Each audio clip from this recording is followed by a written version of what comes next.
जब मेरी शादी हुई थी तो उस समय मैं केवल 25 साल की थी। अपनी शादी को लेकर मैं बहुत ज़्यादा खुश थी क्योंकि मुझे यकीन था कि मेरे माता-पिता की तरह मेरा वैवाहिक जीवन भी काफ़ी अच्छा होगा। उन्होंने मेरे लिए सही इंसान चुना होगा जो मुझे हमेशा खुश रखेगा। लेकिन मैं नहीं जानती थी कि मेरी किस्मत में कुछ और ही लिखा था। शादी से पहले मैं अपने होने वाले पति से एक आध बार ही मिली थी। वह काफी शर्मीला और शिष्ट था। उसे देखकर मुझे यही लगा कि यह मेरे लिए एकदम बेस्ट है। मैं अपने फैसले से काफी ज्यादा संतुष्ट थी। मेरे पिता ने भी मेरी शादी बहुत अच्छे से की थी, लेकिन शादी की पहली रात मेरे साथ कुछ ऐसा हुआ जिसने मेरी जिंदगी को बुरी तरह से हिलाकर रख दिया। सभी जानते हैं कि शादी की रात कितने मायने रखती है।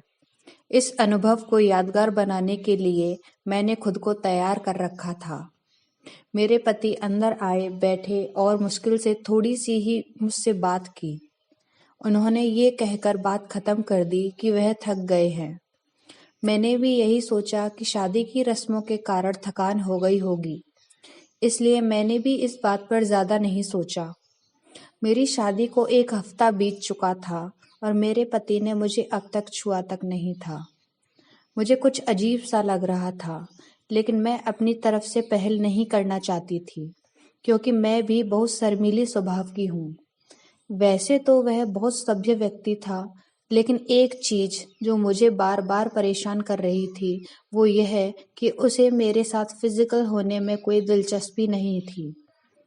यही नहीं, जैसे जैसे समय बीतता गया, उनके साथ रहकर मुझे ऐसे लगने लगा कि वह मेरे पति बनने के बजाय दोस्त बने रहना ज्यादा पसंद करते हैं। महीने बीतते गए, वैसे ही मुझे हर रोज एक नई चीज का अनुभव होने लगा।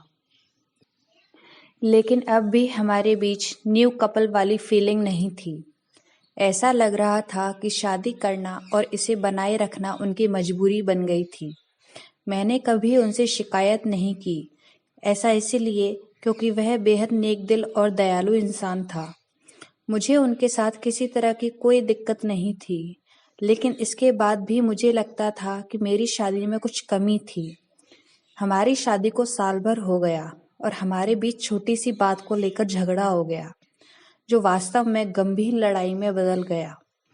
मेरे मन में गुस्सा था, तो मैंने कह दिया कि मैं एक पति के लिए तरस रही हूँ जो मुझे कभी नहीं मिला। जैसे ही मैंने ये शब्द बोले, मेरे पति एकदम से चुप हो गए। वे बिस्तर के एक किनारे पर जाकर बैठ गए।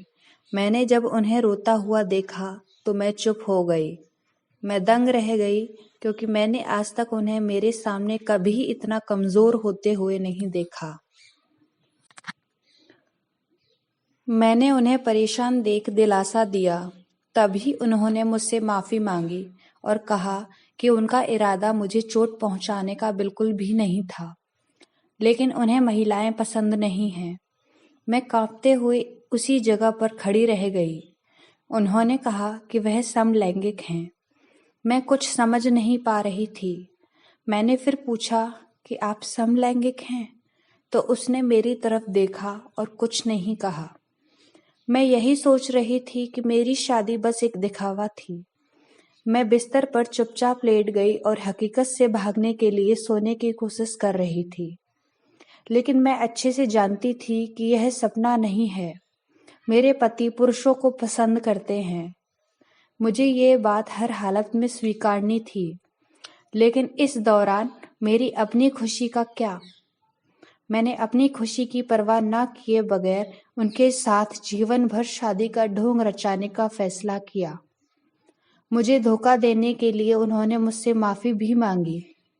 उन्होंने कहा वह सब कुछ मुझे बताना चाहते थे, लेकिन उन्हें लगा कि वैवाहिक जीवन में व्यस्त होने के बाद शायद वह बदल जाएंगे। लेकिन ऐसा नहीं हुआ। हमने फैसला किया कि अब ऐसा नहीं चल सकता। हमें किसी न किसी निष्कर्ष पर तो पहुंचना ही था। ऐसे में हमने तलाक लेने का फैसला किया। हमें किसी न किसी निष्कर्ष पर तो पहुंचना ही था।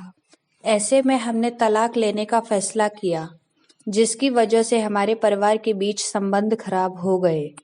लेकिन मेरे और मेरे पति के बीच दोस्त के रूप में रिश्ता और ज्यादा गहरा हो गया। मैंने उन्हें समझा और उनकी भावना की कद्र की।